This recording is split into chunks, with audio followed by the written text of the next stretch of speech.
Hi, good morning, Sidra. How are you doing this morning? Good. I'm great, Fazia. How about you? I'm doing good. Thank you. Thank you so much for being here. I'm pretty sure everyone is really going to appreciate our conversation this morning. So before we get started, why don't you give a little bit of introduction and let our folks know who are you? Who's Sidra? That's a great question to start with. Again, my name is Sidra Chaudhary. Thank you so much for having me.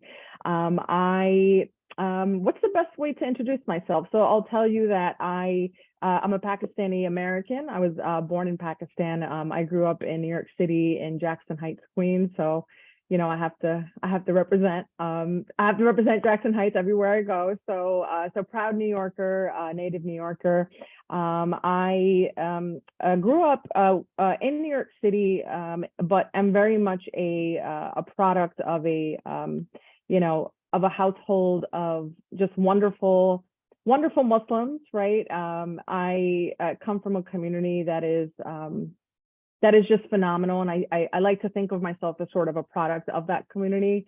Right. I think generally speaking, being right now in the spirit of Ramadan and thinking about the fact that we're in the final week, I'm just kind of coming off of this sense of the larger just Muslim community and what we stand for. And so when I think about who I am as a person, I think that's first and foremost, right? And I think the second thing is I'm a licensed master social worker, a proud social worker. I have had very interesting experiences professionally. I think we'll probably get into it a little bit more.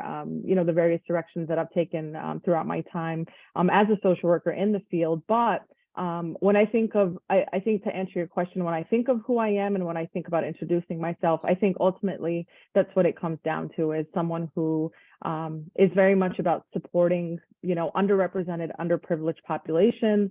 I have worked in the capacity of program administration, very macro level social work. So the irony is that I went into social work school thinking I'm going to be a clinical social worker. I was committed to that. That's what I was about. And upon graduating, I knew that I would end up very much in the macro track, which is fine and it's great, right? Because it was the beginning of everything sort of kicking off. And I, have just been blessed to have so many different opportunities within the macro space, particularly in education, supporting students that are, underrepresented, helping them to get what they need. And then ultimately, I think pivoting into diversity, equity, inclusion work as a general practitioner. So hopefully that kind of gives you a little bit of a picture before we get into the rest of the conversation. Yes, thank you so much, Sidra, for introducing yourself. I'm very much excited to know a lot more about you, social work, your journey. So why don't we get started with what brought you to social work world? So that's a really good question. I was reflecting on just in general, I think the last couple of years of kind of what brought me into social work. And to be honest with you, I don't know that there was one particular thing. I think just being a part of my community, being a part of the Pakistani community, the Muslim community, and then just thinking about the way that I was raised, right? I think the concept of charity and giving to others and doing for others has just been a part of my makeup. I don't know that I necessarily found social work so much as it was sort of, I think, waiting for me. And it was just about talking to the right person to say, hey, have you thought about social work as a possible way to think about your future, right? As an undergrad, I went to SUNY Purchase, right? A proud product of the SUNY system, of the Educational Opportunity Program. And when I went to SUNY Purchase, I went as a psych major. So I graduated with the psych degree, the experimental psych. And I kind of got to a point where I knew that I was sort of moving in the right direction, but I wasn't quite sure where I wanted to land. I just knew that I wanted to help people. I knew that it was something that came naturally to me. And I just wanted to explore something that would give me multiple opportunities, because I kind of see myself as someone who can't stay in one place for too long. I tend to, I want to be able to explore as much as is possible. And I think thinking about where I was at that time as, a young graduate, from college, I was just kind of trying to find my way. I think about some people who just, it felt like they just kind of had it all lined up. And I just kept thinking, I should probably know by now. Like, why don't I know, And so I spent some time volunteering at a psychiatric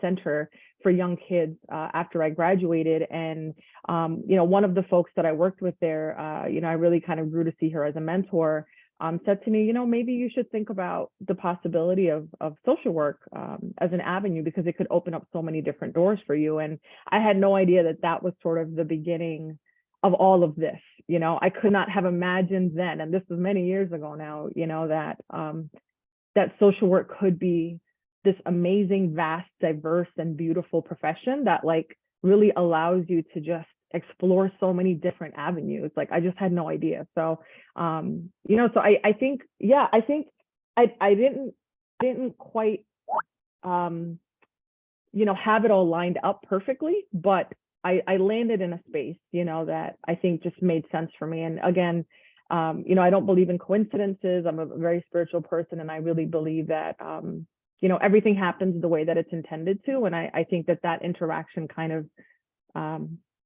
was the beginning of all of this. So, so that was, I think, the point in time for me where everything kind of just came together. And I thought, you know what, this is worth taking a shot on. I really want to try this out.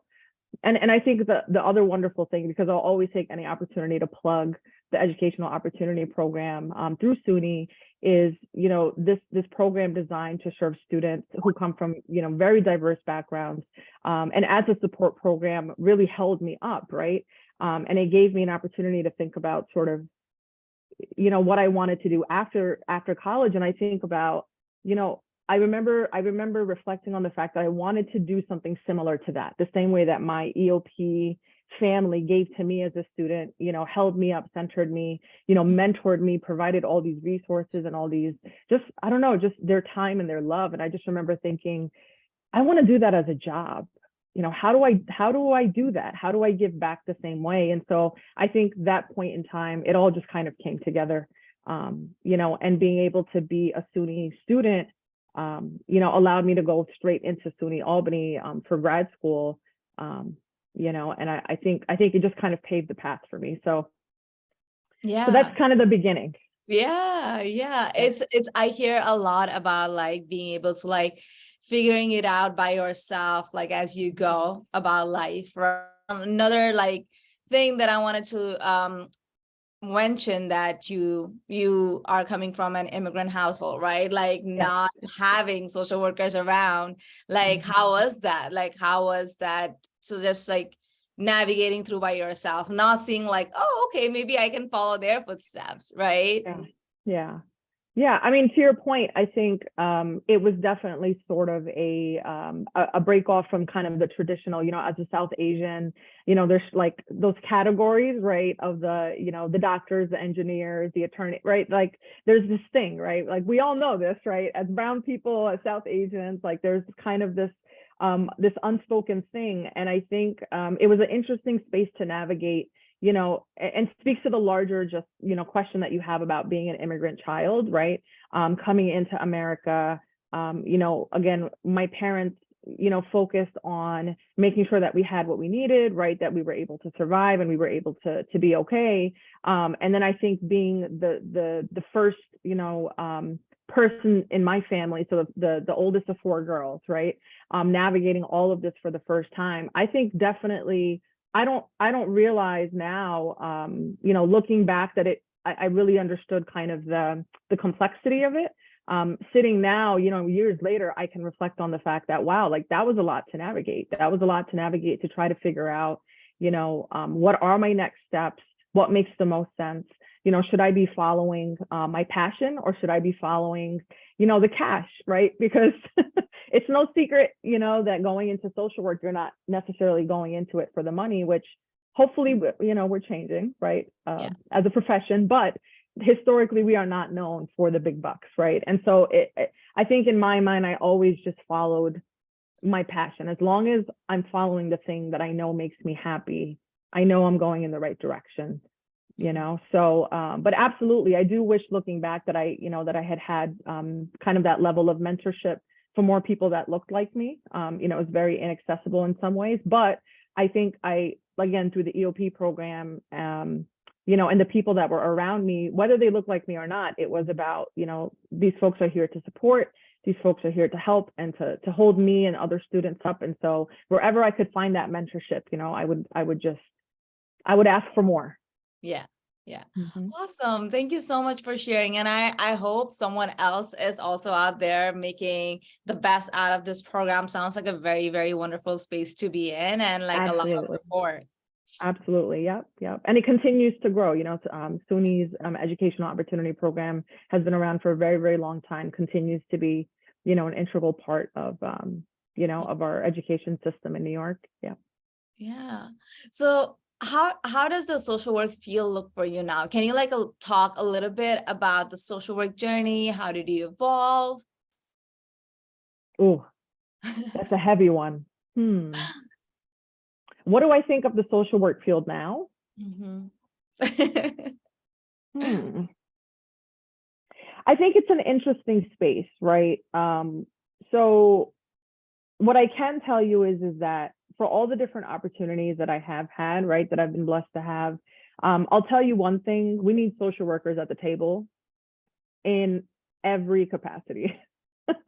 Right. So whether you're talking about working in a university setting, if you're a professor, whether you're talking about, you know, running programs as an administrator, whether you're talking about creating policy, right, at the government level, right, whether you're in the city, whether you're in the state, whether you're in the federal, like what I've seen so far is that the voice of social workers is unique, and the voice of social workers is important, and valuable in all of the major decisions that are happening for people across our country. You know, and of course I can speak to New York State, right? I just, you know, I think about working in the capacity, you know, I came into the governor's office as an Empire State Fellow a couple of years ago, more than a couple of years ago. I'm dating myself. You know, and it was this amazing opportunity that Governor Cuomo had created when he was still in office, for young professionals, you know, folks who'd had some time under their belt, to come in and support state government, right? And I looked at it as an amazing opportunity to kind of see how things work behind the scenes, but also I think to give a voice to social workers, right? To be an advocate on behalf of our, you know, our folks, right? And I think having a conversation, sitting at the table with people that are attorneys, right? Sitting at the table with folks that are doctors, right? Folks that have done masters, you know, in public health. It's like the social work angle is unique and important and relevant and continues to be. So I think that was one of the things that I learned over the course of time, is that that we are important and that we are valuable, and what we bring to the table is different, right? And it matters. And I also think about, you know, I also think about kind of where my head was at going into the social work program. So I'm a graduate of the SUNY Albany School of Social Welfare. And I remember going in with, you know, kind of bright eyes, and, you know, I was so excited, and you know, I was gonna solve all the problems and fix everything, right? Like I came in, you know, excited, and I left still with that excitement, but it wasn't until I got into the work, right? Like when I actually was able to hit the ground running, that I realized, you know, we are such a wonderful profession. There's so many of us that go into this, right, for all of the right reasons. But I also learned a very valuable lesson in that you're not going to be able to fix everything. You're not going to be able to solve everything. And whether that's one person, one client, or a large organization, a nonprofit, you know, a program. So very interesting lessons along the way. But I think for me, the biggest takeaway was, as long as you've made the impact for one person, right?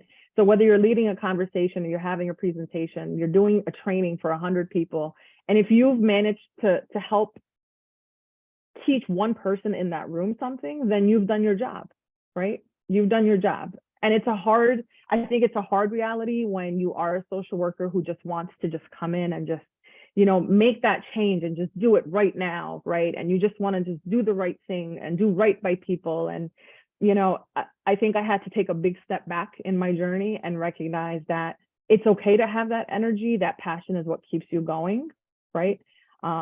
as long as your heart's in the right place. But just recognize that, we are human beings, right, within much, much larger systems. And, the perspective that each of us brings to the table is unique, right?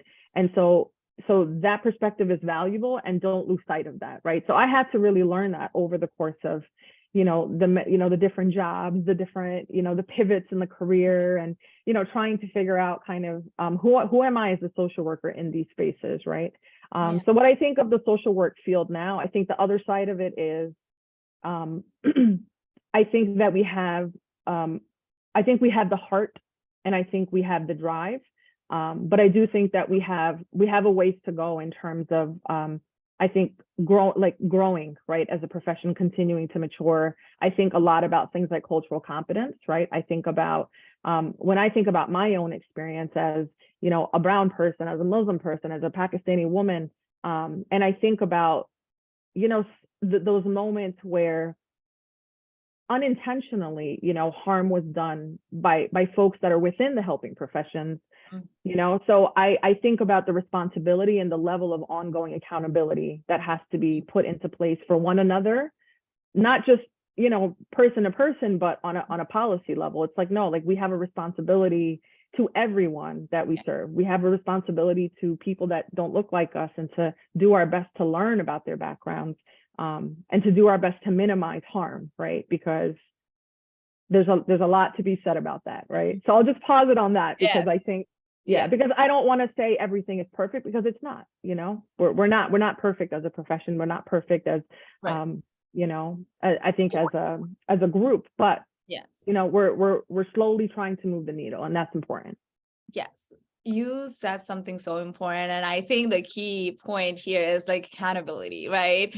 Like, no profession is perfect, and primarily social work, right, itself, and the work we do, it makes a lot of difference in terms of the way we show up, right, for the community. And I think you said it beautifully, and I think there is more work that needs to be done, right?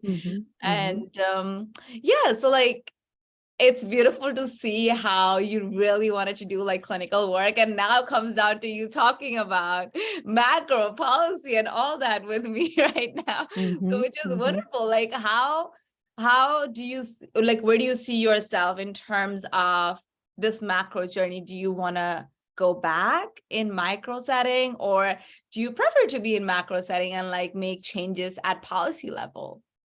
So that's a good question. I think, just thinking about my journey, I know I'm definitely in the right place. I think I'm definitely sort of, when I think about, the micro experience that I had during internships, during my time when I was a director at the Liberty Partnerships program out of SUNY Albany, it was a really interesting program in that, even though I was really supporting the program administration and implementation, it was kind of a hybrid role where I was able to interact a lot with students and families, and even students at the U Albany campus, right? So it was this amazing sort of hybrid role. And I knew that was kind of, I think, a way for me to kind of figure out what made the most sense moving forward. And I think having had Liberty Partnerships front and center, like to kick off my career, just really pointed me to the fact that I think I really feel like my niche is sort of as an administrator, right, at the macro level. But I do think that if it wasn't for those experiences where I had that direct interaction, I don't know that I would have been, as prepared, right, going in to different, to different roles, like at the state, different roles, in the fellowship.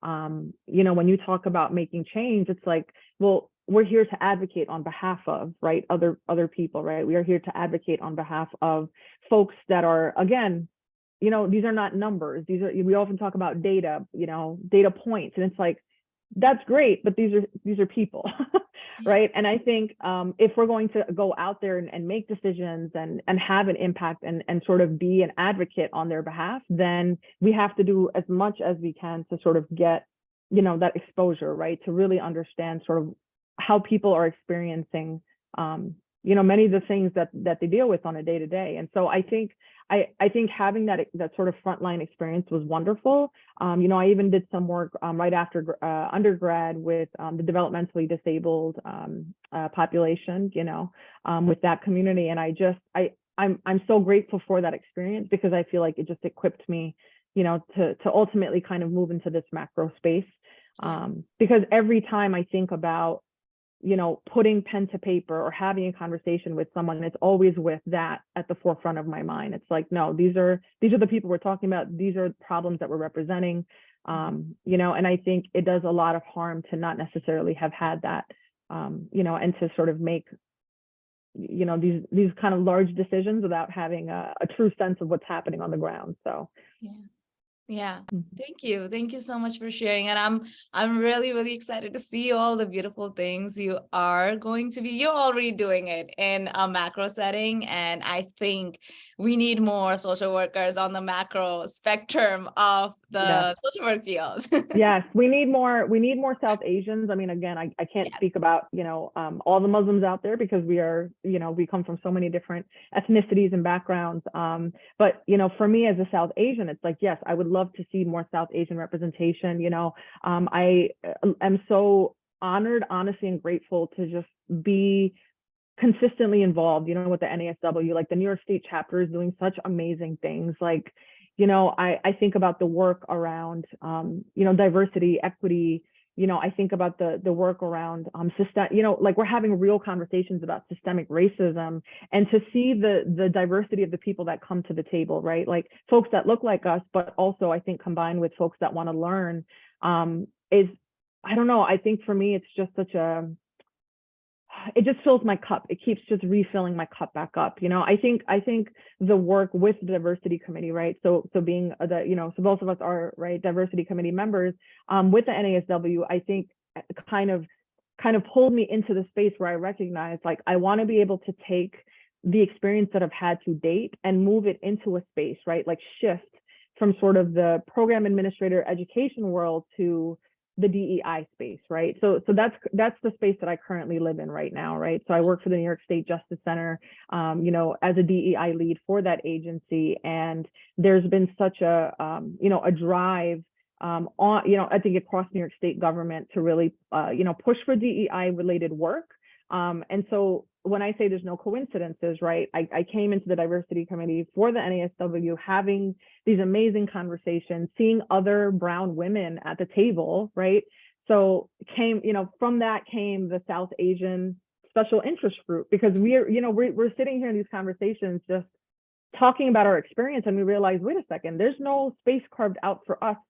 Let's do something about that, right? Let's actually carve out time and space that is safe for just us to discuss and talk through our experiences, but also give, our colleagues an opportunity to learn about the communities that we come from, right? Because when you say brown people, or when you say South Asian, I mean, even that in itself is such a, right, like, the diaspora of just, like, there's just so many of us out there. But it's amazing that, considering all of that, we have to be active about carving out space for one another. And so I just, when you think about the way that life works, I just am grateful. Like, I'm in this space where I know that DEI work for me is so very personal, but it also marries, so perfectly with what I want to do as a professional, like, I feel like all things have kind of led me to this point. And so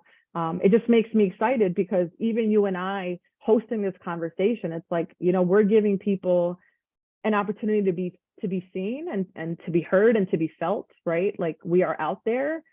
We are out there as practitioners. We are out there, at the highest places in state government and city government, at universities. Like, there are many of us. And I think it just makes me excited to see kind of the needle moving on that, and to have, to play a small part in that in some way.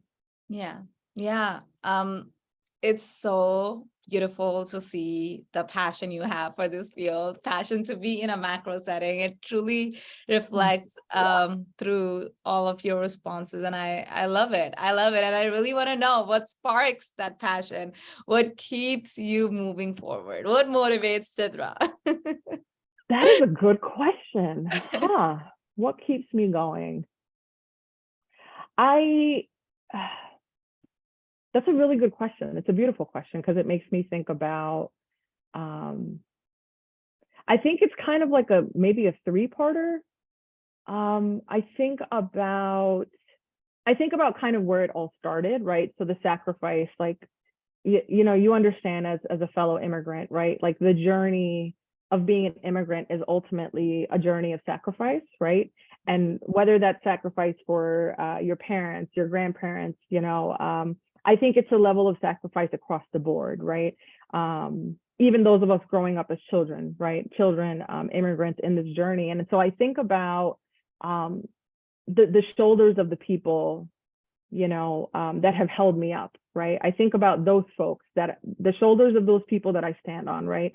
I think about my parents. I think about everything that had to happen in order for them to have made it, to America, to have made it to New York, everything that they gave up, right, to be here. And so I think about that, and I think about their charity. I think about their love, of people and giving to people, right, and doing right for people. So I kind of think about that as like, that was my launching point. That was the launching pad, right? Like that's what kind of catapulted me, I think, into just who I am as a person, like giving me that foundation. So it's always in the back of my mind, right? I think about my family. I think about my beautiful, strong, intelligent, educated sisters, right? I have 3 younger sisters. I think about them, and I think about my nephews, and I think about, okay, I do this for them to start, right? Because they've given me that foundation and they continue to give me that love and support. And then I think about who I represent, right? They remind me of who I represent and who I am here for, right? So I am here to represent other South Asians, right? I'm a Pakistani woman, right? I'm a Muslim woman. What do all those things mean in the context of living in this country, right? As a Pakistani American, like that, there's a lot that comes with that. And so I think about, who do I represent? That gives me energy, right? I want to show the world how wonderful we are, right? Yeah. Who I am is an extension of all of these things. So that's right. First and foremost. I think the second thing is, I think about all of the people, that mentored me and guided me, like through my journey, all the way from, middle school, high school, all the way through college and grad school. I think about all of the mentors, and I think about all of the people that I've been able to work with and standing on the shoulders of their energy and their work, right? Like all of these people that I just talked about have sacrificed something so that we can have a better experience, right? And so I think making sure that I follow in their footsteps, that I'm a reflection of them, right? And then I think probably the most important thing is the people that I'm here to serve, right? Like in my role currently, it's not just about the things that I do at my agency, it's about how, what kind of things can I put in place? What kind of initiatives and projects can I put into place to kind of help expand inclusivity, to expand what it means to be fair for all people, not just some people, right? And so I think the drive to just push forward and to make a change for the people that come after us, right? Because that's what these folks have done for me, right? As an individual, as one person, and you can imagine, right? That level, I think the level of impact that they've had on my life, I hope it's come through this conversation, right? And then I think about the future generations of the folks in our community. I think about, the lights of my life, my 2 baby nephews, right? I think about all of the little kids now. There's like a clan of them, in my extended family. There's all these little kids. And I'm like, they're going to have a better experience than I did when I was growing up. Like I turn on the TV today, and I'm not saying everything's perfect, but I turn on the TV today and I see more people that look like me today than I did when I was growing up. When I was growing up, it was, everyone looked a certain way, and, if you were not, white, basically, right, then you sort of represented something other, right? You were an other, you were different somehow. You could not be the default. I feel like there was, growing up, these are the kind of messages that you receive, right? It's all around you. It's in the books you read. It's in, it's the people that are around you. It's what you see on television. Right. It's this feeling of the other, right? Being Muslim in this, in this country, it's like there are so many of us here, but the fact that it took us this long to get, Eid as a public holiday, the fact that, it took Target this long to sell us Ramadan decorations, even things like that. It's like, even a few years ago, trying to get access to things that represent us and look like us and reflect us, right? Yeah. So I think that's what gives me energy. I think about the fact that, I am just one piece of this larger puzzle, trying to make it so that the future generations of our communities, and even people who are not a part of our community, I think of all BIPOC, I'm all BIPOC folks, and the experience that is just, you can imagine, right? The millions of people thinking about kind of the climate, right, of our country. I think I'm just one small piece of the larger puzzle, trying to make it so that, the next child who comes from Pakistan, the next child, who comes from overseas, has a different experience, because that's what makes it, right? I think I have been fighting this whole time in many ways, right, to find my footing, to figure out who I am, to figure out, where my community fits into kind of this larger picture. And I think it's just been an active fight to push back and say, no, like, this is who we are, this is what we represent, we cannot be erased, no amount of hate, no amount of, violence against our communities, fill in the blank, whoever that might be, is going to make us go away. Like, we're here, right? And we have so much to offer. And so I just think, like, no, like, I want this to be a place for my nephews that it just looks different, that feels more inclusive. Yeah. So whatever little I can do, for all of these people that I just talked about, in our future generations, then I know that I'm doing the right thing. And as long as I'm following my heart, I think it gives me energy, right? As long as it aligns with my values, as long as it syncs up with who I know myself to be, as long as I'm standing in my truth. To be honest, Fazia, I think this whole journey from the time that I came into this country has been a fight to stand in my truth. Yeah. So whether I was 7 years old, or whether I am, well, I won't say, but haven't reached my 30s, right? It's been a journey to find my truth, to figure out who I am, and to understand that who we are, is worthy, is valuable, and has a place, right? Yeah. Yeah. Wow. Yeah. It's so touching. Thank you, Sidra. Like, it's such a beautiful way to kind of wrap up our conversation, and so many important things you said. And I'm pretty sure so many of us are resonating with everything you're saying from a point of view of someone who is an immigrant, right? Who is a daughter of an immigrant, who's the oldest daughter of an immigrant, right? So many different identities. And I surely do resonate. And it's beautiful to hear that how your own community kind of like keeps like giving you that spark, like sense of motivation that, you know what, I'm going to keep going on for this, like people right behind me, right? Right. Yeah, it was such a wonderful conversation, and I really enjoyed this perspective of, like where you come from and all the wonderful things you're doing in a macro setting. Thank you so much, Sidra. I appreciate it. And can I just add one last thing before we wrap up? I just want to say, so for anybody who's watching, right? I just want to say, whether you're just trying to figure out kind of where you are in your journey, right? Whether you're, at the bachelor's level or the master's level, and you're just trying to find your footing. The one thing that I would say is that I wish, I wish someone had told me way back when, is any opportunity that you get to be seen, to be heard, take it, right? Because you're perspective is unique, Mhm. and you know, all the things that you represent are important. And so if someone asks you to be on a committee, please say yes, right? If someone asks for your feedback, please give it, right? You know, be the voice for those folks who don't necessarily have a voice, right?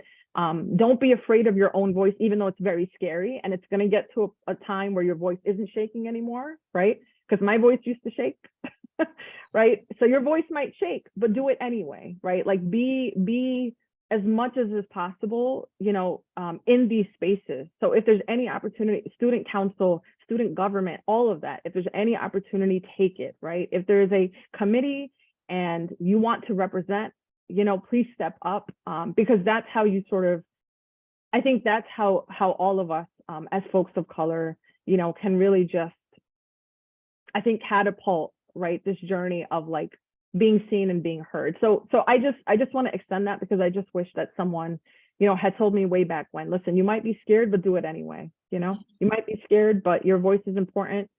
Do it. Any opportunity you get. Yeah. Wow. Mhm. So you all heard? Make sure you do it. Anyways, you do it. 'Cause Even I if you're never have. terrified, do it anyway. Yes, yes. Thank you so much, Sidra, for this important piece of you know, advice for people, because it could be a scary space to be in, right? Where there are not a lot of people who look like you, right? Yep. Or sound like you, but there has to be someone who sounds like you and look like you, right? That's right. That's Yeah, right. yeah. Absolutely. I really appreciate the time. Thank you so much Yeah. for having me, Fawzia. And this was a wonderful conversation. I really Yes. appreciate you, and I, you know, I appreciate the NASW. So thank you so much. Thank you.